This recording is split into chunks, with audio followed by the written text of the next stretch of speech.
Welcome to the deep dive. We're here to unpack complex stuff and make it clear, make it useful. Today, we're tackling something surprisingly small but incredibly powerful, the human adrenal glands. Yeah, it's amazing. You've got these little guys, maybe 4 grams each, sitting on top of your kidneys. Just 4 grams, wow. Yep, and they're churning out hormones that, literally keep you alive. Managing stress, controlling blood pressure, metabolism. It's all happening there. Absolutely vital. So, today's deep dive, we're getting into Chapter 50, the adrenal gland, from Boron and Boulpaep's Medical Physiology.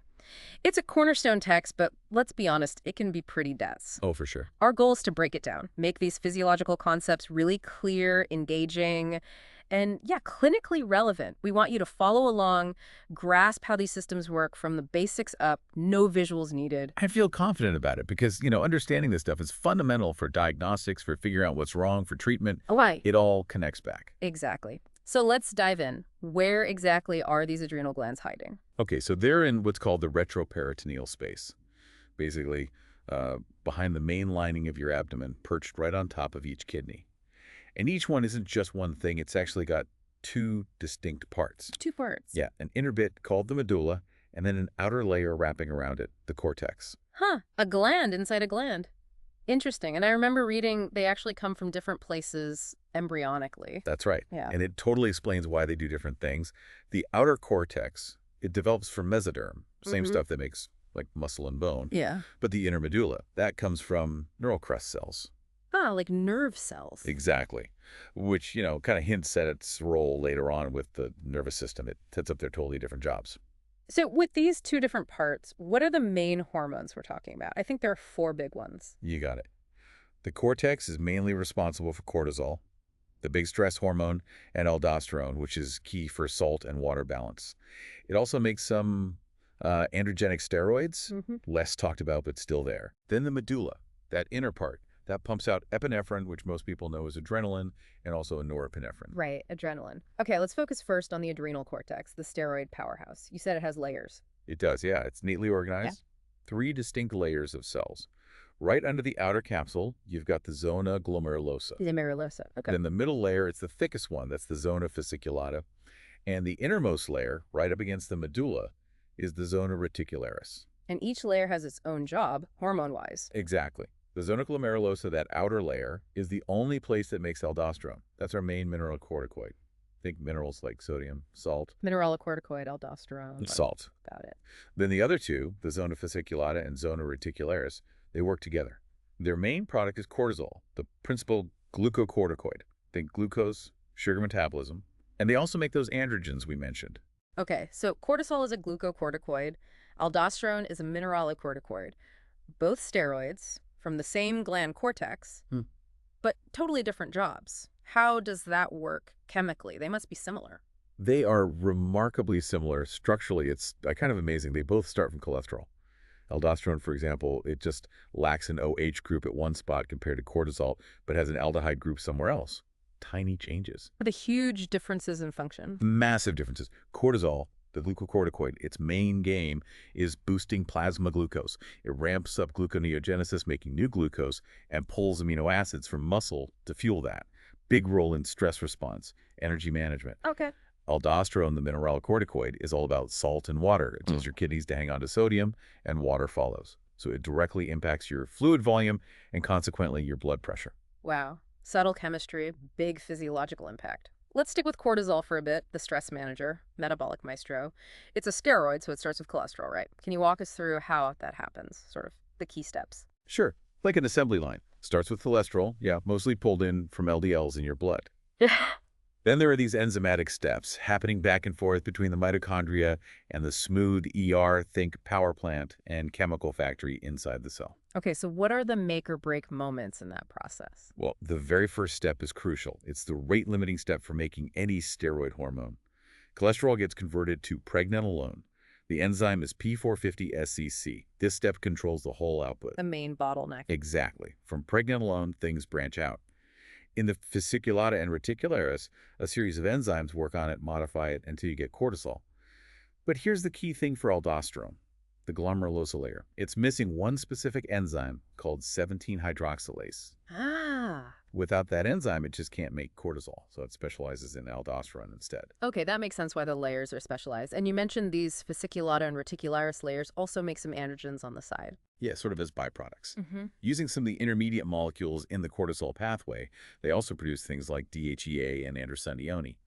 They aren't super potent themselves, but they can get converted into stronger androgens elsewhere in the body. Right. So once cortisol is made, how does it get around? Does it just float free in the blood?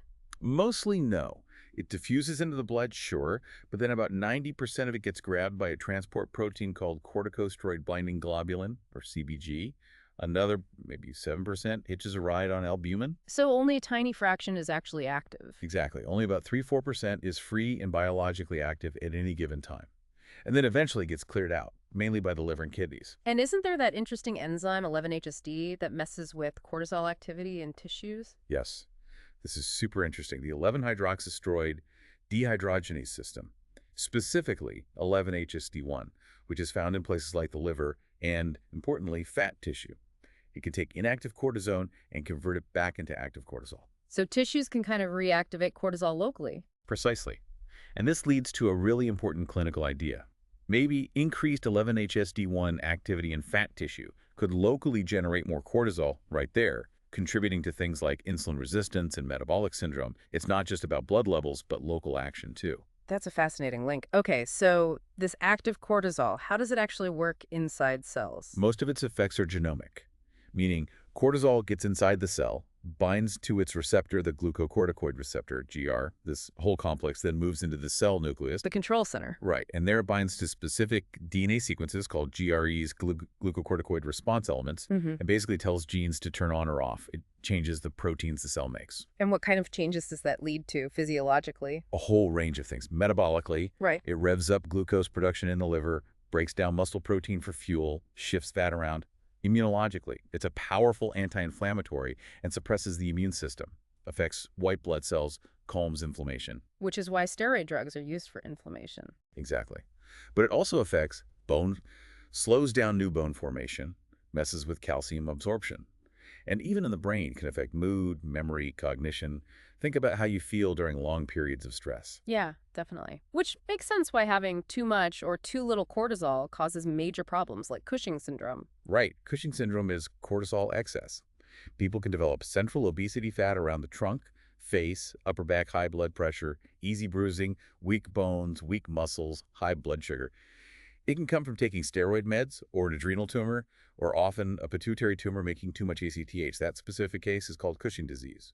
And the flip side, Addison disease. That's cortisol deficiency, adrenal insufficiency. Classic signs are skin hyperpigmentation, that darkening, especially in skin creases. Why the darkening? Because when cortisol is low, the pituitary cranks out more ACTH, trying to stimulate the adrenals. And the precursor for ACTH, POMC, also makes MSH, melanocyte-stimulating hormone. So you get more MSH as a side effect, causing the pigmentation. Ah, interesting. Patients also get low blood sugar, low blood pressure, high potassium. Before hormone replacement therapy existed, Addison's was fatal. Shows you just how essential cortisol is. Absolutely. And clinically, we use synthetic versions like prednisone, dexamethasone. Yep, harnessing those anti-inflammatory effects, often much more potent than cortisol itself.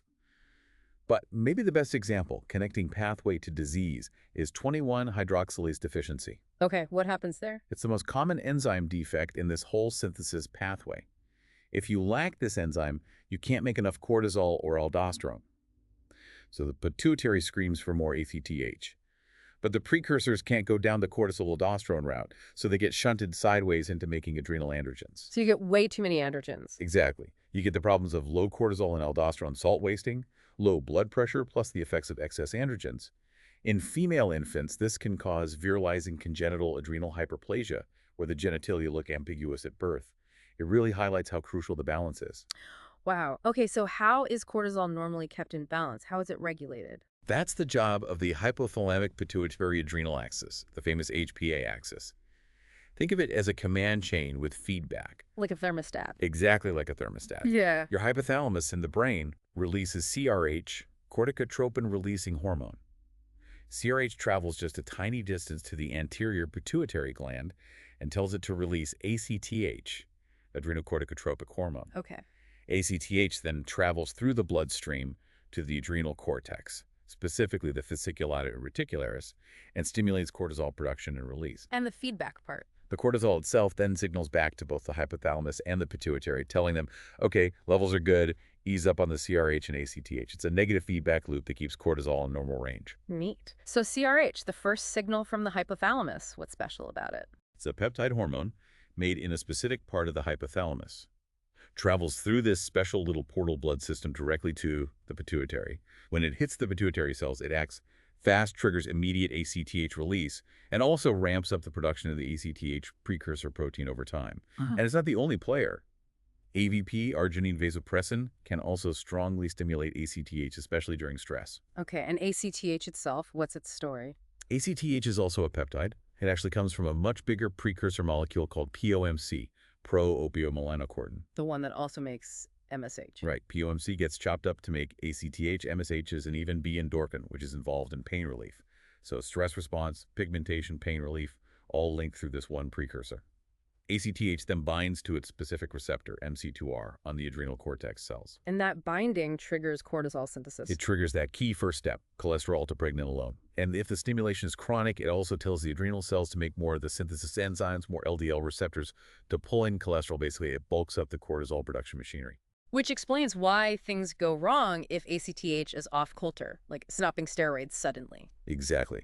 If you're on long-term glucocorticoids, your own pituitary stops making ACTH because of the negative feedback from the medication. If you stop the steroids abruptly, your adrenals have shrunk, they're atrophied from lack of ACTH stimulation, and they can't make enough cortisol. That's iatrogenic adrenal insufficiency. Right. Makes sense. And the opposite, chronic high ACTH, like in Cushing disease from a pituitary tumor, causes the adrenals to get bigger, hypertrophy. Okay. And this whole HPA axis, it's not just running on its own. The brain has higher control over it. Oh, absolutely. There's a clear circadian rhythm. ACTH and cortisol levels are highest early in the morning, helping you wake up and get going, and lowest in the late evening. This is driven by the brain's internal clock, the suprachiasmatic nucleus. And it's released in pulses. Yep, pulsable secretion. It's not a steady stream. And crucially, stress overrides everything. Physical injury, psychological stress, even biochemical stress like low blood sugar, all these things tell the hypothalamus to crank up CRH and ACTH, boosting cortisol to help the body cope. It's a fundamental survival mechanism. Wow, okay. A lot going on with cortisol.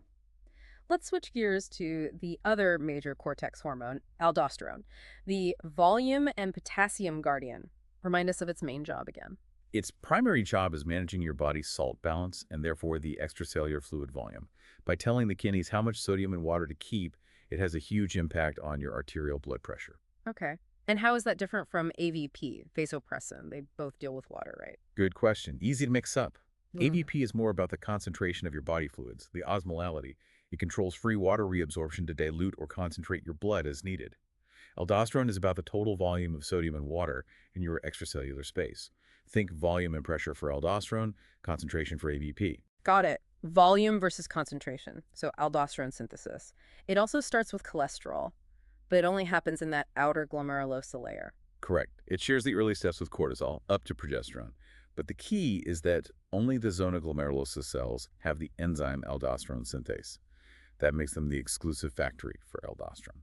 So what happens after progesterone in those cells? Progesterone gets converted to 11-deoxycorticosterone, or DOC.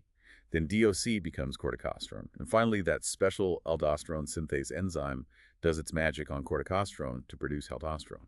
And like cortisol, it's made on demand, no big storage tanks. And its main action site is the kidney. What exactly does it do there? Exactly. It targets the later parts of the kidney tubules, the distal tubule, and collecting duct. Its main effect is to stimulate sodium reabsorption, pulling sodium back into the body, and also promoting potassium secretion into the urine. How does it make the kidney cells do that? It works genomically, like cortisol. It increases the production of key proteins. The NADK pump on one side of the cell, sodium channels, called E and AC, on the urine-facing side, basically making the cell better at pulling sodium out of the forming urine and dumping potassium into it. Okay, here's something I've always wondered. Cortisol levels are way higher than aldosterone levels in the blood. And didn't you say they're structurally similar? How does the kidney's aldosterone receptor not just get totally overwhelmed by cortisol? Brilliant question. This is one of physiology's really elegant solutions. The kidney cells that respond to aldosterone, those distal tubule and clicking duct cells, they have another special enzyme, 11-HSD2. Different from the HSD1 we talked about earlier. Yes, this one works differently. 11-HSD2 acts like a bodyguard for the mineralocorticoid receptor, MR. It grabs any cortisol that wanders in and rapidly converts it to inactive cortisone. Cortisone can't bind the MR effectively. So it essentially shields the receptor from cortisol. Exactly. It ensures that only aldosterone, which isn't inactivated by this enzyme, can effectively bind to the MR and trigger the mineralocorticoid response. It maintains specificity. It's really quite clever. That is clever. Okay, so what triggers aldosterone release? What regulates it?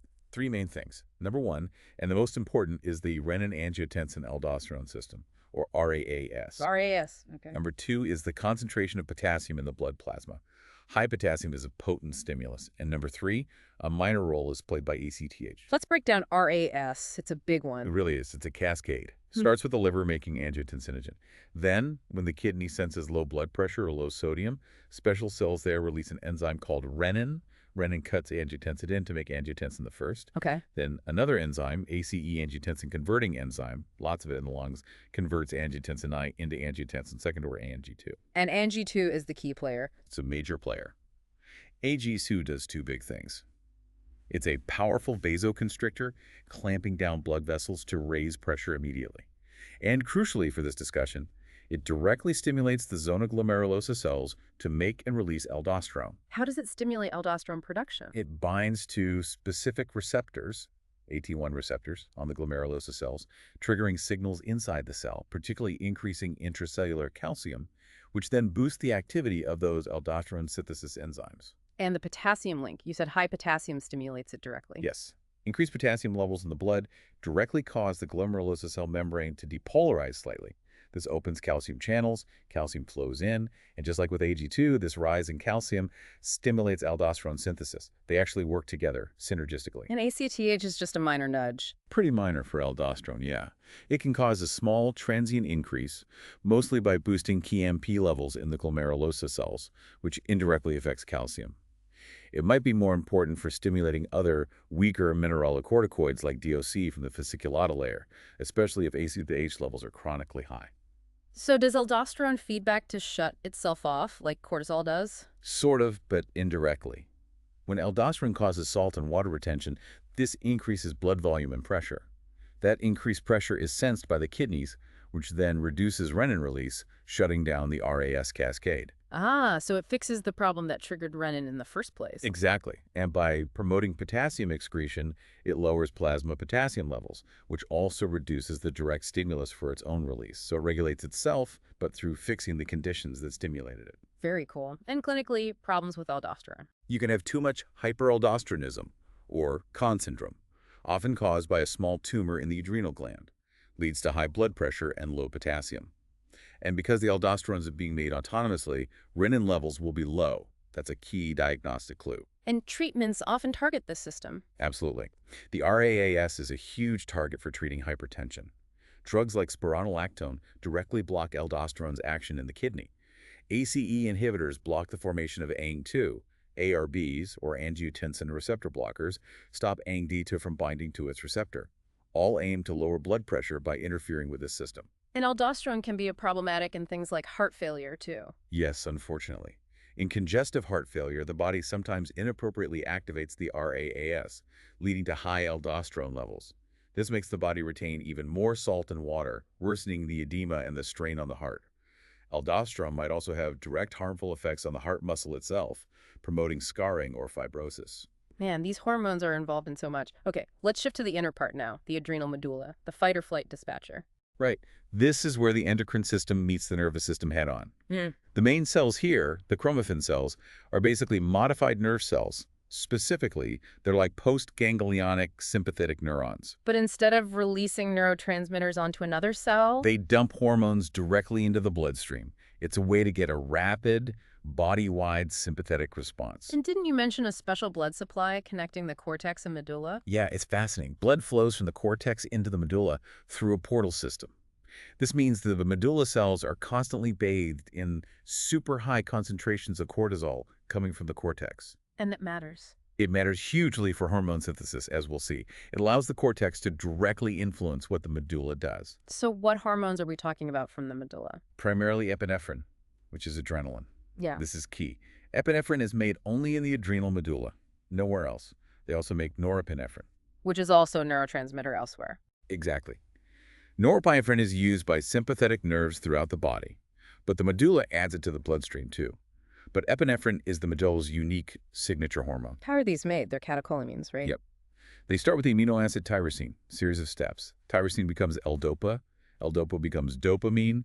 Dopamine gets packaged into storage vesicles, these chromaffin granules. Inside the granules, an enzyme converts dopamine to norepinephrine. Okay, so norepinephrine is made inside the granule. Where does epinephrine come in? Here's the cool part, involving that cortical connection.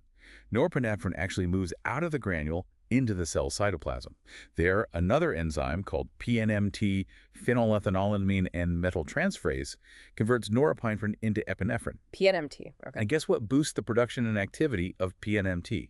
Cortisol, that high concentration of cortisol flowing in from the cortex. It supercharges the conversion of norepinephrine to epinephrine.